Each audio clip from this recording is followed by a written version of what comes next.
Beneath the flashing lights of hundreds of cameras, Rick Harrison, the once revered legend of Las Vegas, the soul of Pawn Stars, and a living symbol of the American dream, crumbled in the center of the courtroom. No more antiques, no more clever bargains on the small screen this time. The truth could not be twisted. Damning evidence, testimonies, illicit transactions, and invisible traces of blood clinging to every item ever bought and sold, all unveiled a chillingly sophisticated web of crime perfectly masked by the glimmer of history. Is there any miracle left to save Rick Harrison's story? To understand the moment he collapsed, one must trace the path that led him here, a journey from a sickly boy in North Carolina plagued by epilepsy and isolation to a self-taught appraiser with an eye sharper than any expert. In 1981, his family moved to Las Vegas, a city of fleeting dreams and fast deals. There Rick and his father opened a pawn shop, not just a place for transactions, but a sanctuary where the past was preserved, priced, and passed on. Stay with us as we unravel the full story behind the headlines. If this story moved you, don't forget to like, share, and let us know your thoughts in the comments. Subscribe for more real-life drama and untold truths behind your favorite TV personalities. By 1989, Gold Silver Pawn Shop became a landmark, and Rick's uncanny ability to evaluate anything from a dusty coin to a war relic earned him a reputation even before cameras rolled. In 2009, Pawn Stars turned him into a national icon. Every episode brought history to life with Rick as its narrator. A gun wasn't just metal, it told a story. A coin wasn't just currency, it echoed a forgotten era. Rick's rise wasn't just about fame, it was about embodiment of grit, hustle, and the belief that knowledge could be earned outside of classrooms. He was the guy who didn't need a degree to outsmart the system. He wrote best-selling books, graced talk shows, and stood as a symbol for every working-class dreamer. But then the dream shattered when news of Rick's conviction in an international smuggling case broke the nation. Gasped. The same empire that once glorified history was now revealed to be hiding it. Every artifact, every deal, every story, it all played a part in a much darker narrative. And now, stripped of legend and legacy, Rick Harrison faces his final chapter. The man who destroyed the very dream he once embodied. It wasn't just a cultural shock, it was a collapse of faith. Rick Harrison, once revered as America's unofficial history teacher, now stood shackled before a court, accused of one of the most chilling crimes of the 21st century. Could he have known and still gone through with it, or was he simply a man betrayed by blind trust? Trust in the seemingly polished provenance of the artifacts he built his empire on. His fall didn't begin with a courtroom gavel, it began the moment history stopped being truth and started becoming a disguise. Like a classic tragedy, Rick's descent wasn't driven by evil intent, but by belief in the very thing he taught millions, that every item holds a story. But when that story is a lie, can the storyteller truly claim innocence? By 1989, Gold and Silver Pawn Shop became a landmark, and Rick's uncanny ability to evaluate anything from a dusty coin to a war relic earned him a reputation even before cameras rolled. In 2009, Pawn Stars turned him into a national icon. Every episode brought history to life with Rick as its narrator. A gun wasn't just metal, it told a story. A coin wasn't just currency, it echoed a forgotten era. Rick's rise wasn't just about fame, it was about embodiment of grit, hustle, and the belief that knowledge could be earned outside of classrooms. He was the guy who didn't need a degree to outsmart the system. He wrote best-selling books, graced talk shows, and stood as a symbol for every working-class dreamer. But then the dream shattered when news of Rick's conviction in an international smuggling case broke the nation. Gasped. The same empire that once glorified history was now revealed to be hiding it. Every artifact, every deal, every story, it all played a part in a much darker narrative. And now, stripped of legend and legacy, Rick Harrison faces his final chapter. The man who destroyed the very dream he once embodied. It wasn't just a cultural shock, it was a collapse of faith. Rick Harrison, once revered as America's unofficial history teacher, now stood shackled before a court, accused of one of the most chilling crimes of the 21st century. Could he have known and still gone through with it, or was he simply a man betrayed by blind trust? Trust in the seemingly polished provenance of the artifacts he built his empire on. His fall didn't begin with a courtroom gavel, it began the moment history stopped being truth and started becoming a disguise. Like a classic tragedy, Rick's descent wasn't driven by evil intent, but by belief in the very thing he taught millions, that every item holds a story. But when that story is a lie, can the storyteller truly claim innocence? The Rock began quietly, a stone statue from Greece with vague origins, an ancient hand-drawn map absent from any official record, a jade-inlaid pocket watch allegedly owned by a post-war European official. They all came with pristine paperwork, too pristine. In a shop where thousands of items passed through, such oddities weren't red flags, they were opportunities. Gold and Silver Pawn Shop prided itself on diligence, using experts' advanced scans and databases. But even the sharpest systems falter when trust turns into complacency. A later investigation revealed a chilling truth. Between 2017 and 2021, at least 142 high-value antiques had been sold without verified provenance. 37 of them were on Interpol's watch list, but the alerts arrived too late, or worse, never synchronized. A deadly combination of technological gaps and overconfidence had created a crack wide enough for a global smuggling operation to slip through, and Rick, he was at the center of it, knowingly Or not a man who once brought the past to life now haunted by it, because sometimes history isn't preserved, it's forged. These weren't just stolen relics or forged antiques, they were currency in a criminal world far darker than anyone could imagine. According to federal indictments, several of the items that passed through Rick Harrison's hands were directly tied to international human trafficking networks used not just as collectibles but as bargaining chips to move trade or ransom human lives. One haunting example emerged in May 2019 when a Byzantine necklace was sold at the gold and silver pawn shop for $26,000. The seller, a poised Eastern European woman, claimed to be a private collector, and Rick himself handled the sale, approving a certificate from a museum in Prague. But the truth unraveled fast. That necklace had belonged to a missing girl trafficked into the U.S., and that woman, Elena, was not a collector but a survivor. She later testified in court, her voice shaking, recounting how she was traded like an object, bartered through items sold in Rick's shop. But the most damning piece came in August 2020. A Hungarian man entered the shop, refined calm, carrying a leather-wrapped ebony box. Inside was a 17th century Transian Bible, rich with Latin annotations and documents bearing a Romanian museum stamp. Rick spent nearly an hour inspecting it, verifying every detail with the eye of a seasoned expert. The seller asked for $38,000. Rick didn't even haggle. He purchased it on the spot and stored it in the not-for-display section reserved for the rarest treasures. But what Rick didn't know was that outside federal agents were watching. The Hungarian man had been under surveillance for months, suspected of laundering money through elite antique trades, money soaked in the horror of human lives trafficked across borders. Rick's shop wasn't just a vault of forgotten history, it had become an unknowing gateway to one of the darkest trades in modern times, and perhaps the most terrifying truth. He had seen the signs in a leaked interview. Rick admitted, "There were times I felt something was off, not fake, just wrong, but the papers were clean, we're not the FBI." That moment, the Bible, the necklace, the whispers he ignored would become the cracks through which his empire would finally collapse. Thank you for watching, and watching the video. Don't forget to like, subscribe, comment your own opinions. Let's go back to today's story. Fluff. For days after the fateful Bible entered his shop, Rick Harrison received a formal letter from the FBI. Brief, vague, and ominous, it requested information about the transaction, offering no explanation beyond the fact that the item was part of an international investigation. Calm and experienced in dealing with museums and legal institutions, Rick didn't flinch. With full confidence, he sent back transaction records, photographs, and documentation. But inside FBI headquarters, alarm bells were ringing. How had an artifact tied to human trafficking routes in the Balkans ended up in the hands of a man known for his meticulous scrutiny in high-value trades? Was this pure coincidence, or the edge of something deeper, more deliberate?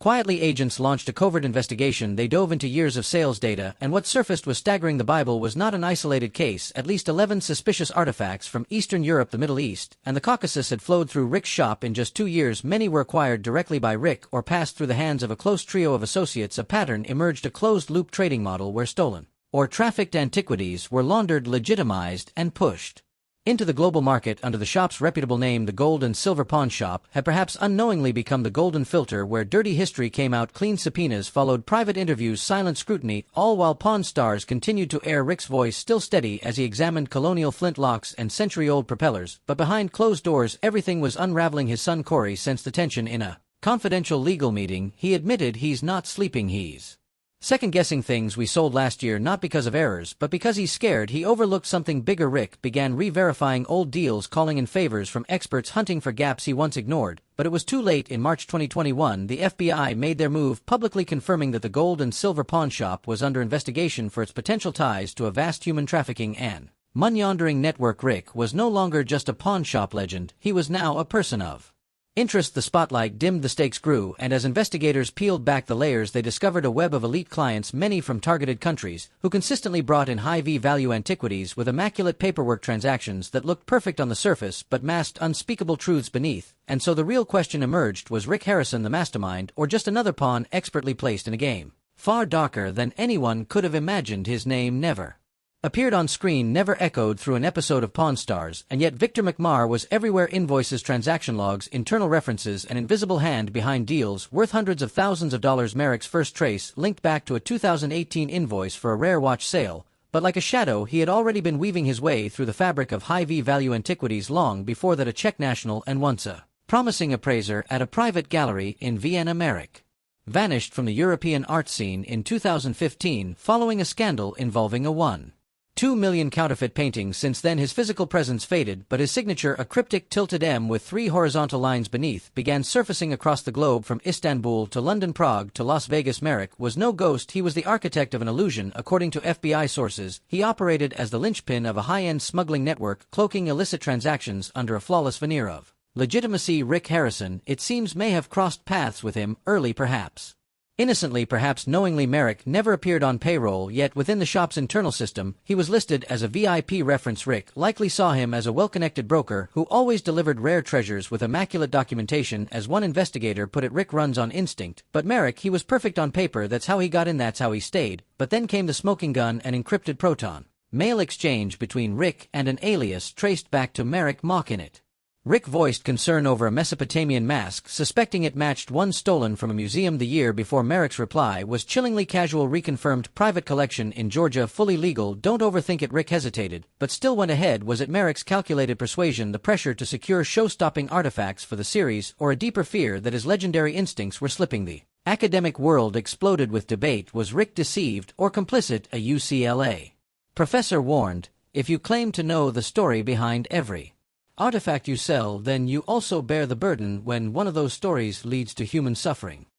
But what truly pushed Rick from witness to suspect was his silence. Despite signs, despite doubts, he never reported a thing, and that silence echoed louder than any denial. Then came the footage unearthed from the shop's own security archive. A video clip showed Merrick entering the store not with a relic, but with a veiled woman. They spoke privately with Rick. She was later identified as a trafficking victim from Bulgaria. No item changed hands, no deal was recorded, just a conversation, and that single moment silent, off the books, hidden from view, threatened to unravel everything. Because in the world Rick Harrison once ruled, where every object told a story, it was now a living person who carried the darkest truth of all. 7 minutes, that's how long Rick Harrison spent with Victor Merrick and the veiled woman in his private office. No transaction, no audio, just camera footage capturing silent gestures and unreadable expressions, too vague to convict, but far too suspicious to ignore. It was the moment that cracked open the door to a darker possibility, that Rick knew more than he ever let on. And if that's true, the myth of Rick Harrison, the TV icon, the everyman historian, would collapse entirely across the world. Fans who once admired him began to fracture into two camps: those who believed in his innocence and those who saw betrayal behind his silence. But Rick, he said nothing, no interviews, no press releases. He vanished from social media, buried behind legal walls, preparing for the most critical battle of his life, not just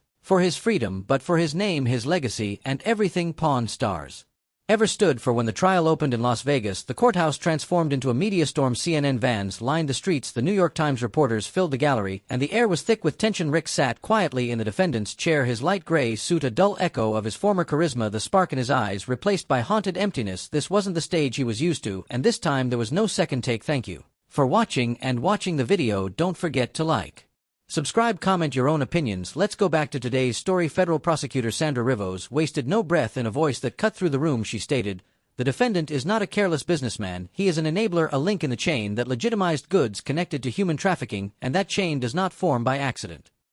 Then came the evidence, a cascade of 73 suspicious transactions amounting to over 3.8 million, 16 of them directly linked to criminal trafficking operations across Europe and Latin America. One by one, the faces of the victims, women, children, were shown on the courtroom screen. Some would later testify, others had simply vanished. Rick lowered his head, silent, motionless. The courtroom held its breath as reality bled into the remnants of entertainment. Artifacts, once showcased as dazzling finds on Pawn Stars, were now redefined as markers of lives torn apart, as currency for pain. His defense attorney Charles Denning took a different approach. Cumulated, he didn't deny the sales or even the dubious origins of some artifacts. Instead, he focused on the machinery of commerce. Mr. Harrison operates a business with thousands of items flowing through it annually. He is not a detective. He cannot access global immigration records or conduct criminal background checks. His trust was placed in a system that failed him. But the jury didn't just see a businessman, they saw a man who once claimed to know the story behind every artifact and now stood accused of ignoring the most horrifying stories of all. In that courtroom, the question hung like a guillotine: was Rick Harrison merely a pawn in someone else's game, or had he become a player in a far darker one? They said he was used, drawn into a labyrinth by criminals who were not only cunning but methodical. They knew Rick Harrison's fame, the relentless pressure of television, and his hunger for standout pieces would make him vulnerable if the paperwork looked clean. His defense team leaned hard into this narrative, producing past records of Rick's cooperation with law enforcement, strict in-house procedures for vetting goods, and even emails where he'd flagged questionable items like a stone statue he nearly rejected but accepted after expert reassurances. But the prosecution seized on that very detail. He had doubts and still said yes. That wasn't naivety, it was complicity cloaked in plausible deniability. He's not stupid. Prosecutor Sandra Rivos declared he's smart. That's what makes him dangerous. He knows how to launder legitimacy into every deal without leaving a music Trace the courtroom became a theater of two opposing truths: on one side a man overwhelmed by a global criminal machine, on the other, a calculated figure protecting his empire at all costs. Outside, the world watched, split down the middle. Some saw a victim, others a wolf in pawnshop clothing. Then came the testimony that shattered the room. Elena N., Eastern European trafficking survivor, she stepped onto the stand, her voice low but unwavering, as she recounted how her freedom had been stolen, traded for an antique Byzantine necklace, the same necklace that Rick had once held on camera in a 2020 episode of Pawn Stars. Smiling, appraising its elegance, joking about its craftsmanship, I watched him admire the necklace, she said, but he didn't know that necklace was the price of my life. The room fell into stunned silence. Rick lifted his eyes, locking with hers. No denial, no emotion, just the unbearable weight of knowing. His attorney objected. Rick hadn't known, couldn't have known, but it didn't matter in the court of public opinion. The verdict was already forming. The trial was no longer about forged papers or questionable provenance. It was about a human soul traded like a collectible. Then came the final blow, delivered not by a prosecutor but by blood. Corey Harrison, Rick's son and longtime co-star, was called to testify. Sitting straight, voice steady and stripped of warmth, he said, "I told my father some of these items didn't feel right. He told me, don't let emotions interfere with business. Maybe I should have pushed harder. Maybe I'm to blame too." That single line broke the illusion. The courtroom was no longer a gallery of legal debate. It was a mirror reflecting the darkest possibilities behind the glitz of reality TV. Rick made no final statement. There were no closing interviews, no social media explanations, only silence. And when the gavel fell, it marked not just the end of a trial, but the unraveling of a man once held as a symbol of grit, instinct, and the American dream. Was Rick Harrison a mastermind, or merely a pawn in a game so layered, so precise, that even he could no longer tell what was real? The world may never agree, but one truth remains: when history becomes a commodity, so too can humanity. Betrayal doesn't always come with shouting or slamming doors. Sometimes it arrives quietly in a courtroom, through the calm, unwavering voice of your own blood. For Rick Harrison, the real blow in his high-profile trial didn't come from prosecutors or headlines. It came from his son Corey. The partner who had stood beside him for nearly every moment of Pawn Stars took the stand with an unsettling stillness and spoke words that sliced deeper than any accusation. "I warned my father about the items from Eastern Europe. They were too perfect, too sudden, but he believed everything was fine as long as the paperwork was clean." The courtroom froze. Rick didn't react outwardly, but the subtle shift in his posture, leaning back as if absorbing a gut punch he never saw coming, betrayed the impact to the public. Corey's testimony might have seemed like an attempt to draw a line to separate himself from his father's choices, but to Rick it was something far worse: confirmation that even his own son no longer stood beside him. And Corey wasn't alone. Longtime employees, once considered family, began to vanish into the background. Chum Lee, the comedic heart of the show, remained notably absent. No statement, no appearance. Media reports hinted that he'd left Las Vegas altogether, unwilling to be pulled into the implosion. Others, like the shop's veteran financial manager, testified with measured detachment. "We had suspicions, but Rick always handled the big deals himself. He trusted his gut more than any process." That gut, once lauded as the compass of a television icon, had become the very flaw pulling everything down. And then came whispers in the press, rumors that one of the most controversial sales, an Egyptian goddess statue allegedly linked to a trafficking ring, had ties not just to Rick, but to Corey. Though Corey wasn't named on paper, investigative bloggers stirred the pot. Was this a father-son scheme unraveling, or a desperate attempt by the son to escape? Before the fallout hit, Corey denied everything, releasing a statement through his lawyer asserting he had no involvement and would fully cooperate, but the damage was done in a leaked hallway video. Rick, no longer the confident appraiser, but a hollowed man, turned to his lawyer and muttered, "If my own son doesn't believe me, what do I have left?" It wasn't the voice of a defendant, it was the whisper of a father betrayed, unraveling. His empire, once built on trust, shared laughter, and on-camera charisma, was imploding not from external attack, but internal fracture. No one in his family outright accused him of wrongdoing, but that didn't matter. The picture forming wasn't of a criminal mastermind, but of a man who ignored every warning sign, who clung so tightly to his instincts that he pulled everyone around him into the undertow. And that, perhaps, was the most devastating truth of all. Rick Harrison's downfall wasn't just a court case, it was a slow-motion collapse of everything he had built: trust, legacy, family. In the end, it wasn't just the law that came for him, it was the silence of those who once stood by his side. A criminal trial is never just about evidence, it's about perception, persuasion, and which version of the truth the world chooses to believe. For Rick Harrison, the final days of his courtroom reckoning were no longer about what he did but what others believed he knew. The prosecution laid out a devastating pattern: transactions tied to regions notorious for human trafficking, missing surveillance footage, and a growing web of connections to the elusive Victor Merrick. The defense, in contrast, painted Rick not as a villain,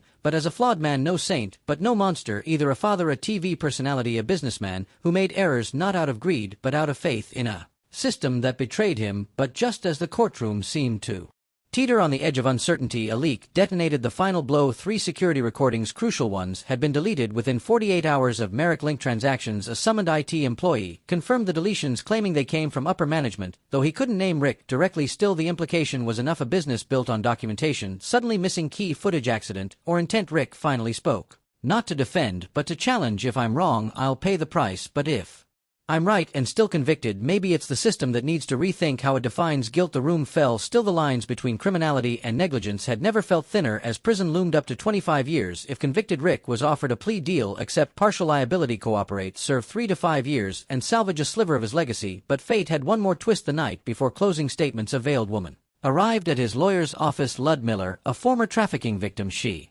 brought with her a damning recording of Merrick from 2020 saying, "Rick will never know. He thinks he's dealing with a museum. No one suspects. The smart one's inadmissible in court." But enough for Rick to realize he had been played. But did that absolve him? The next morning Rick faced the court and made his choice. He rejected the plea. "I'd rather be convicted for trusting the wrong people than live ashamed for lying to save myself." His voice steady, his gaze fixed on the prosecutor, and with that the jury was sent to deliberate. 8 hours passed. Alone in a quiet room, Rick sat holding a briefcase. Inside, only a notebook filled with old Pawn Stars interview questions. No lawyers, no cameras, just a 58-year-old man who had once been the face of American nostalgia, now waiting to learn whether he'd walk free or vanish into silence. When the jury returned, the verdict echoed like a gunshot. "We, the jury, find the defendant Rick Harrison guilty." A sob broke from the gallery. Rick didn't move, didn't cry. He only exhaled slowly, like a man who finally understood the weight of truth, no matter how late it came. And now the story is yours to judge. Leave a comment below, because in the end, maybe your opinion becomes the next version of truth. Like, share, and subscribe if you believe stories like this deserve to be seen. The fall of legends, the secrets behind icons, the truth the world was never meant to hear.